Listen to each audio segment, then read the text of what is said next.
Hey guys, Jexie here. Welcome back to another video. So for anybody new to my channel is all about recovery from addiction. I share my experience. So I know I look a little like a hot mess. I just got back from a walk. I've been trying to walk multiple miles a day. I'm also just about out of foundation and concealer, and who knows when that's going to happen. No hair dye, all the loveliness of our current situation. But while I was walking, I was thinking about how stressful um, having only online meetings has been. And so I thought I'd do a quick video and give you what I feel are the pros and cons of online Narcotics Anonymous meetings, specifically only because I haven't been to online meetings of other types, but I imagine all online meetings kind of have the same pros and cons. So let me know if you agree or if I missed anything in the comments. And here we go.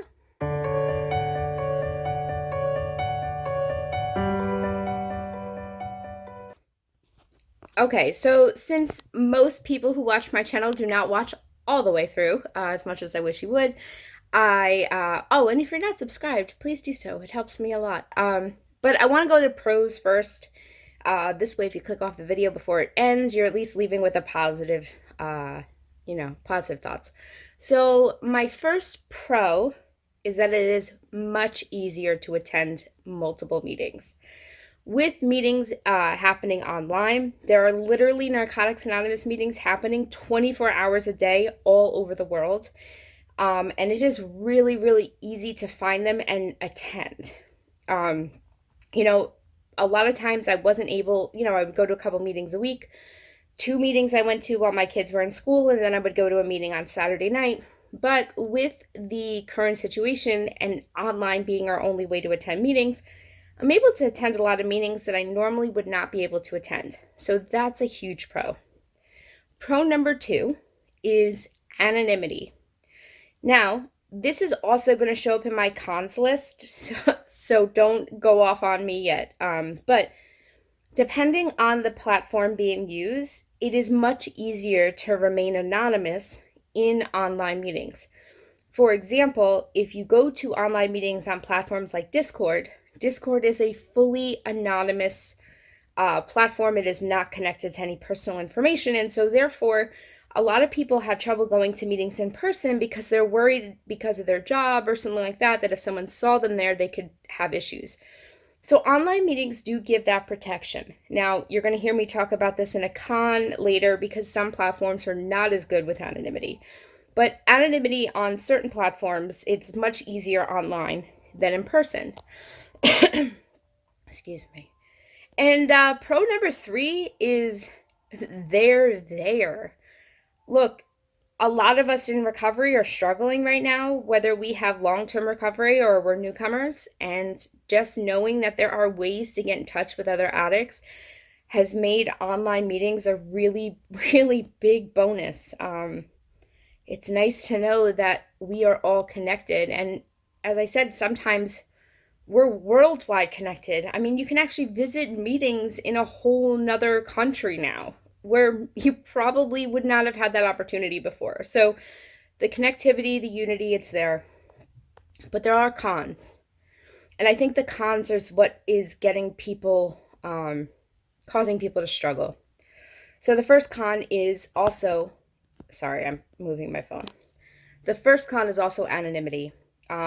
Luckily, Zoom seemed to have fixed their issues, but Zoom for default has your first and last name. Now that's easy to fix, but if you don't know how, it could show up.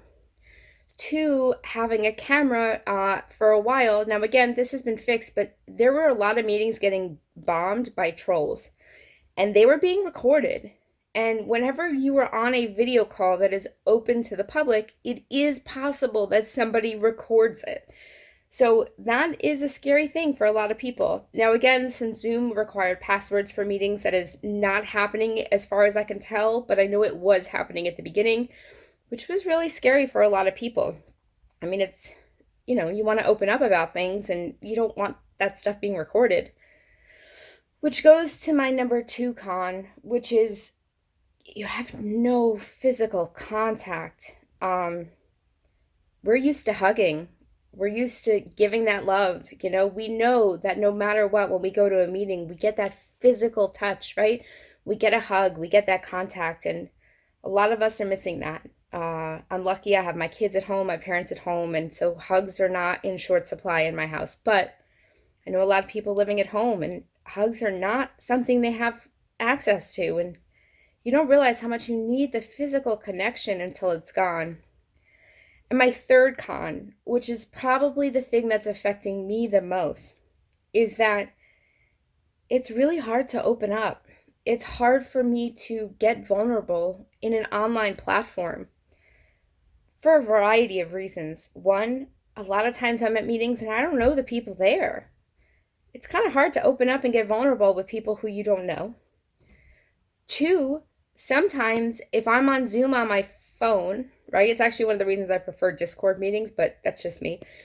But if I'm on Zoom on my phone, and I'm sharing, I'm only seeing the chairperson's screen. It's what shows up on my phone. It's the only person I'm looking at.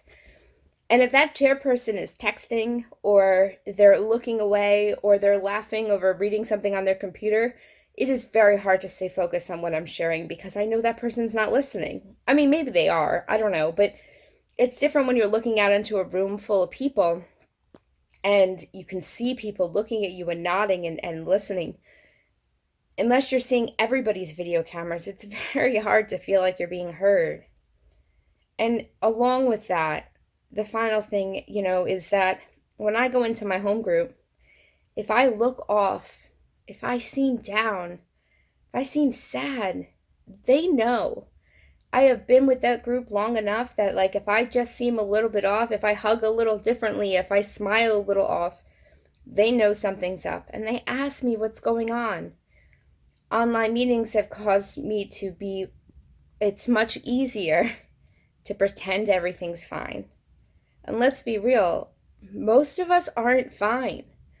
Most of us aren't okay. Now, I'm not struggling to I'm gonna go use, I'm not struggling that my life is over, everything's terrible, right? It's not like that. But this is hard on everybody, and we all handle it differently. And my biggest problem is pretending that things are fine when they're not, and not even knowing why I don't feel okay.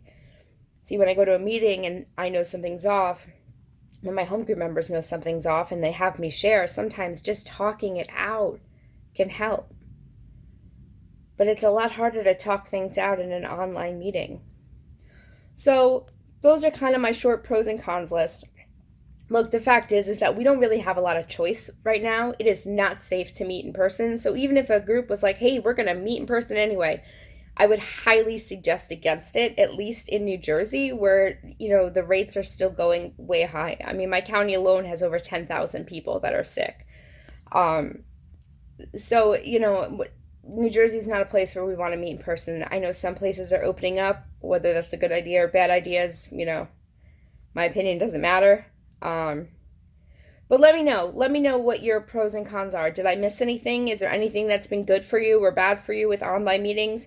I mean, the fact is that I have been doing online meetings for over a year now, as well as in-person meetings. So I think online meetings are great, and I think that it helps a lot. It's good to have something, but they're not the same. But anyway, so let me know your thoughts. What did I miss? What's a pro? What's a con? What can we add?